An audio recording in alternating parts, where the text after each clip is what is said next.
It was fun on Return of the King for me in the sense that I was back in the cutting room with Jamie, who I cut all my earlier films with. I've had a wonderful 15 years working with Peter. I mean, it's from on Bad Taste days, so when I first met up with him when he was a 25-year-old, and we're sort of having a lot of fun in the cutting room putting together that movie. Jamie cut Meet the Feebles and Brain Dead and Heavenly Creatures and Frighteners, and he's certainly a very good guy to have when you're under pressure because he never loses it. He's always very calm and very considered. Who would have ever thought that we'd actually be working on such a film like The Lord of the Rings? I mean, we were making splatter movies, up until like a few years before that. Because this was the most grueling and intensive and difficult of the 3 films to cut, it was probably useful for me to be back with the guy that I'd worked with, because you have that good rapport with each other. Yeah, that's right. So using this as the first shot. Yeah, but we come back to it again, so we use it twice. Yeah. The original concept was to edit the 3 films, and when we first started in the trilogy, it's 98 when we were busy doing the budgeting and sort of deciding how we're going to do the movie. But it was came pretty obvious it was going to be pretty hard to do it that way. This is a very complicated movie times 3, all at once. This is going to be the hardest thing I ever do in my life, and I will never. I've actually had enough really of these complicated things. My next movie is going to be very simple. Whatever it is, it will be as simple as hell. It was the time then for me to find other editors and just do one of them. We had 2 good editors. John Gilbert was good. Editor Mike Horton was good for 2 Towers. I was very aware when I finished 2 Towers that while it was a completion of a job for me, it certainly wasn't for the film, if you see it as a 9-hour piece, and I do. And so you do get a sense of handing over the baton to the new cutting team. Just to keep an eye on us. And go, there we are, put more icing on the cake. This is the first time that I've actually done any cutting work for Pete now since 1995, when we're cutting the Frighteners. The Frighteners. I've been lazing around, I've been waiting for this to happen. Jamie, without Avid skills, needed somebody to operate the Avid. So I literally became Jamie's hands. It's like a very privileged position because I have my fingers on this wonderful footage that any editor in the world would have wanted to be on. On film 3, there was about 2 million feet of film shot. That's a hell of a lot of footage. Obviously, we looked at all the dailies. Action, Sean! And then we also did a sort of an assembly edit in a long form version of about 4.5 hours. Those 3 shots, move them up after Gandhi, and then go back to Ewan. Yeah. The next stage was to try and get it down to size, obviously. Because the plan was to have a 3-hour cut like the other movies, to prove that we'd actually got the story was there and we had a film. And so we shaved off and we hacked and we slashed and we burnt. So all the fat had gone, it was really right down to the tightest we could get it. It was sort of very clunky in the visual look of it, but the emotion was sort of so strong. Pete was pretty, it gave him a good feel.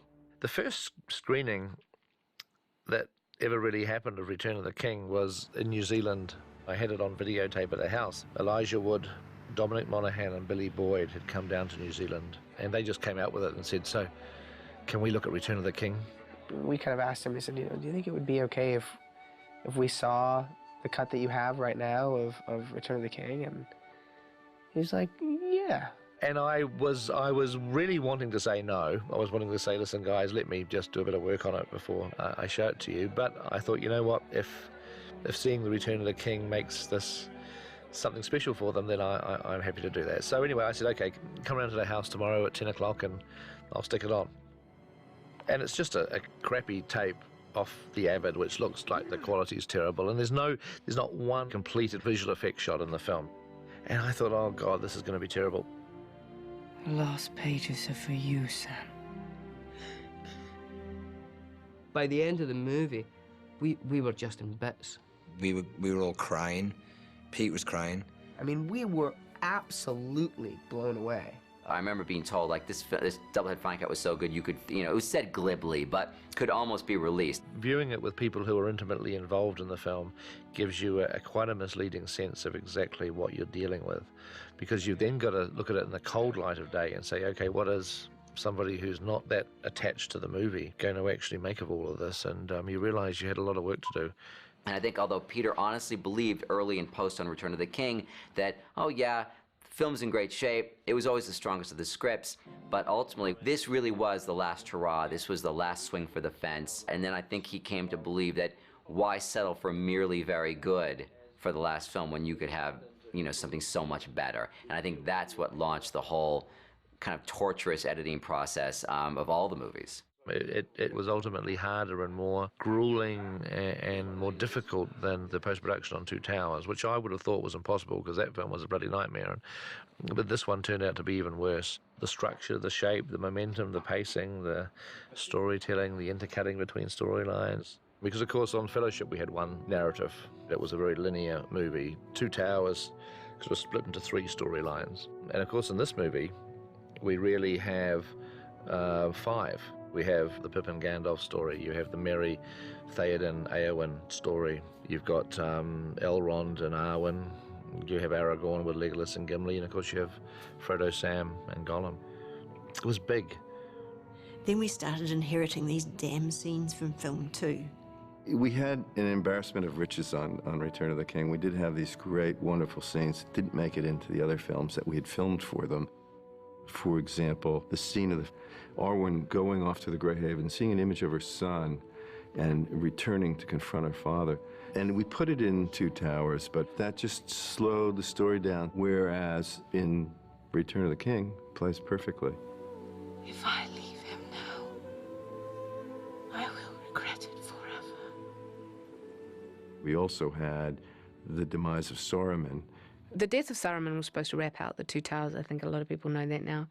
And Peter felt, you know, that's sort of anticlimactic. We've already had this amazing battle at Helm's Deep. We can't really afford to go back to Isengard and see what happens to Saruman. We cast it off. No, we gave it to Picture 3. I remember Mike heaving a sigh of relief and sort of saying, "Hey, Jamie, I've got another scene for you can use for film 3. I was thrilled that they were bringing me into the third film. I was supposed to end my presence on Middle-earth at the end of the second film. And then they decided that the character was so dominant and so important, so powerful, that they were going to bring him into the third. I thought, oh no, we're stuck with it. How are we going to get in this? And I said to Peter, we can't put the scene in film 3. It's never going to work in film 3. It's the wrong way to start a film 3. He said, oh, no, we'll just do some new lines in the pickup sheet. We're going to pick up some more stuff. We rewrote a few lines of dialogue that would function more as the beginning of a film. We thought, okay, if it's going to be at the beginning of our movie, let's make it feel like a beginning, not an ending. So you have come here for information? I have some for you. We tried our best. We really gave it our best shot. Rewrites of it, reshoots. So I did the entire scene and then did it again. And I certainly ADR'd it 4 times. We must have cut the scene about, buddy, 20 times, and we ended up with all these different cuts. It's one of the most crucial scenes in the entire story. If you have to struggle and struggle and struggle over a scene, it's probably because it's not the right scene for the film as a whole. Basically, it came down to the fact that it wasn't working, and we just had to take it out. I was very disappointed. I was shocked, I was disappointed, I was hurt, and I can't understand why they did what they did. We just felt that the opening of the film wasn't zipping into our Return of the King storyline as quickly as we wanted it to. To kill off your film 2 villain in the beginning of film 3 was probably not the most efficient storytelling one could conceive of. And we just came up with the idea at that point. We said, well, you know, there is a way that we could go to Isengard and get the Palantir and not have to have the very lengthy scene with Saruman. So we came up with a shot of the Palantir just sort of glowing in the water like it had fallen somewhere, you know, during the process of the downfall of Isengard, and that's what caught Pippin's eye. It was a tough decision to make. It was only tough. It wasn't tough for me. It wasn't tough because of the film. I mean, because I think the film immediately got better. But obviously it was tough because it was going to mean that Chris was going to get the scene taken out. I'm just really glad that we're getting to see it in the extended cut because it's a great sequence. It's always painful to cut things out, and so therefore it's kind of neat and to put things back in. It's fun. Although we will top it with the extended DVD. With the extended DVD. That's the only thing that's going to top what we've just seen, isn't it? Yes, everything, yes. It's so much better. I'm in it for 7 minutes, but it's unforgettable. The whole film goes downhill after that. Okay, cheers. I have an enormous sense of pride at having been a part of this. It was my dream when I read the books. So dreams sometimes do come true. And now he's back into that sequence, and the extended cut really completes, you know, an 11.5-hour journey of this Lord of the Rings. He is now there and will always be there. There are some things that you drop that you really love. They take away from the progress of the story. And action! We had filmed the Gollum derivation story, the Smeagol-Deagle story, thinking that it would be a great piece for film too, that's what it was written for. And it was going to happen in the Dead Marshes when Frodo says he used to be a hobbit once. Your name was Smeagol, and he looks up and he says, Smeagol. And then it pushed in, and then it pulled back on Smeagol's face. But in pacing the movie, we found it didn't really fit. We then had a decision, as we do, as do we put the scene back in the extended cut of Two Towers? And I remember saying to Fran, I said, you know what, we could actually save it for Return of the King. Where can we put that into film 3? You couldn't put it in the middle somewhere because there's no real reason to flashback it. It would have really sort of disrupted the storyline. Peter comes in to work on the scene, and he says, let's put it at the front of the film. Right. It would be interesting, it would be unexpected, it would be, people would be expecting another Balrog fight and they'd get this. Opening titles, Lord of the Rings, da-da-da-da-da-da, one little worm. Peter was delighted. What a wonderful way to start film 3. That bloody worm on the hook. To open the film on a scene which is all about the ring just felt like the bookends is what we needed. Suddenly it was just one of those little moments where you think, this is feeling like a really great idea. Precious. One of the things that happens when you're editing is you sometimes decide that you need shots that you don't have. And that's okay if you're editing the film before you shoot pickups, because obviously the whole point of a pickup shoot is that you can grab those bits and pieces that you realise you need during the editorial process. It's a little bit more of a problem if it happens after you've done your pickups, because there ain't no more film crews around, the cameras have all been packed away, the actors aren't around, you're done. Au revoir. And you suddenly realise, oh God, we need this or this. And it happened a couple of times during Return of the King. There was a couple of shots of the Harad jumping out of the things on top of the Mumakil. The scene with Legolas fighting the Haradrim, he climbs up the Mumakil and he's got to grab these guys out of the tower and they're charging at him. And we'd shot some stuff with Orlando when he came out for pickups, and I was just concentrating on filming shots of him.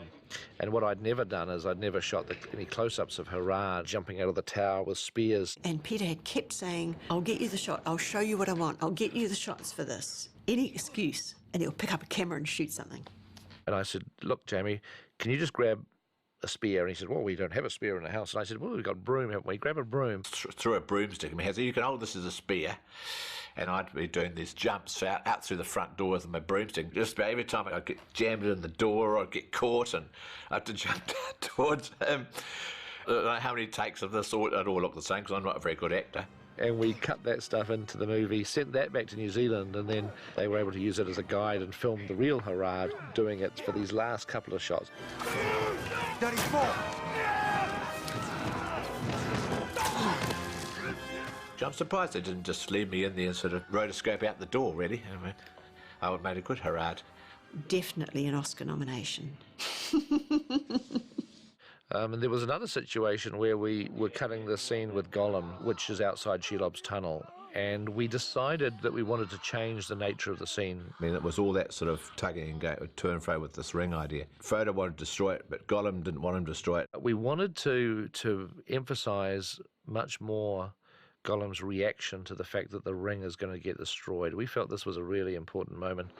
And we thought, you know what, we don't have those Gollum reactions. We don't have him really processing the fact that this ring is going to be destroyed. Is that something he wants to happen? What's his feeling about it? Peter needed to do something for that to explain what he wanted. So it was hilarious. One day we actually got, Andy came out to visit us and we said, oh, Andy, why are you here?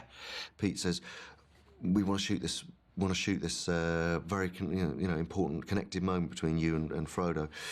Right, okay, let's just do it. Okay, so get down on the carpet. And this was in his house. I think there's more addict torment kind of at the beginning, you know. It's a bit like, not this time, it's mine, you know, it's a clarification. Okay, and action. Got away today, precious. Not this time. And I just thought, this is so typical of Lord of the Rings. 1 minute you're on the top of Ruapeu or up a volcano or in the middle of the most extreme wilderness, and then you're shooting the same scene on a velour carpet months after the finish of filming.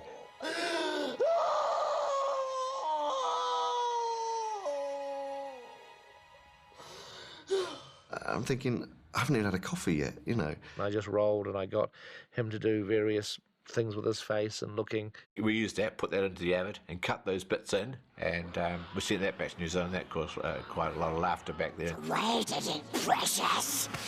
Not this time. Not this time. I have to destroy it, Smeagol.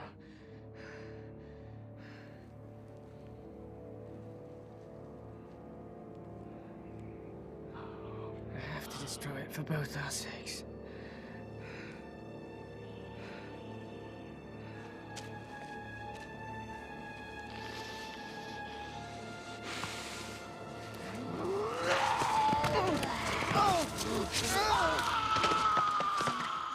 That's movie magic. You know, we cut this movie very much out of sequence. Occasionally I would just edit one story for a while, so I'd say to Jamie, you know, let's just concentrate on Frodo and Sam for a period of time. And so I wouldn't even think about where we were cutting to another story or how we were cutting to another story. I'd simply just cut scenes with Frodo and Sam, just move from scene to scene to scene to scene. And then we might go and spend a bit of time at Minas Tirith for a while and do some scenes with Gandalf and Pippin and Denethor and work through that. And, you know, I was starting to realise that unless I dropped everything and really started to put a concentrated 2 or 3 weeks worth of work into the end of the film, that I was going to really squash that. It was going to get like put into the last few days of cutting, and I was going to rush through the climax. And I just dropped everything and just started to really focus on editing that sequence. And I was pleased that we did that, because we gave it the time it needed. From the time that Frodo and Sam are in Mordor, when Aragorn and his army are arriving at the Black Gates, that was going to demand a lot of editorial concentration to get that intercutting right, because you're intercutting between the slopes of Mount Doom and the crack of Doom itself with the battle that's happening at the Black Gates, and you want that cross-cutting to be really precise and to feel right. Bring all those pieces together so that it felt like one scene. You know, call it the last 45 minutes of the film, really. It's the most critical part of the movie. And it became apparent to us that we had to reduce the length of the battle at the Black Gates and really emphasise the crack of Doom and make that the focus, because it is the focus, obviously. Frodo has finally reached the point that he can destroy this ring. We want to make more of it than what we actually started off with. We were originally going to have the ring topple into the lava, falling with Gollum, and we were going to just stay with the ring, and it was going to be sitting there sizzling for a moment or two and then melting, and then everything was going to collapse and be destroyed. And then we'd come back into the volcano and we'd see Sam running over, looking down, seeing Frodo hanging there and pulling him up. So it was a rescue and they're out the door. Originally it sank fairly quickly. Gollum disappeared and then the ring would sink. We thought, oh, that's not very good. We need to stretch that out a bit more. We'd gone through a whole trilogy, a whole 3 movies. Couldn't just have it sort of happening like that, you know, you had to sort of milk it a bit. We thought of a much more interesting way to do it during post-production, and this is a good example of how editing is a whole other creative tool that you can use to layer different ideas that you never had before. By having the ring land there, nothing happens to it.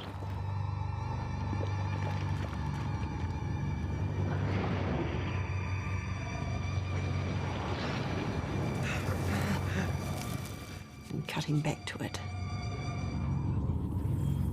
Have the lettering reappear, the voice of the ring is kind of subliminally calling out. Frodo's about to let go and Sam's saying, don't. For Frodo to be making that decision, as you can see in his eyes, some of the performances were great in Frodo's eyes there, that was he going to let go or wasn't he, you know? And then you go back to the ring and it's sitting there and nothing's happening to it, it's floating on the lava.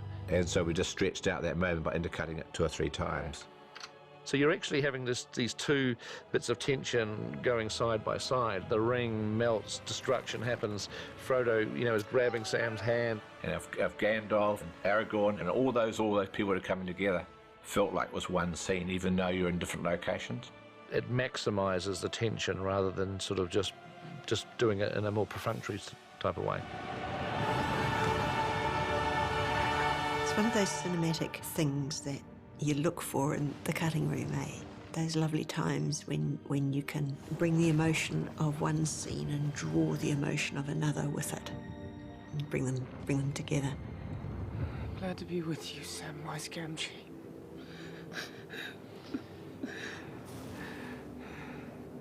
Here at the end of all things.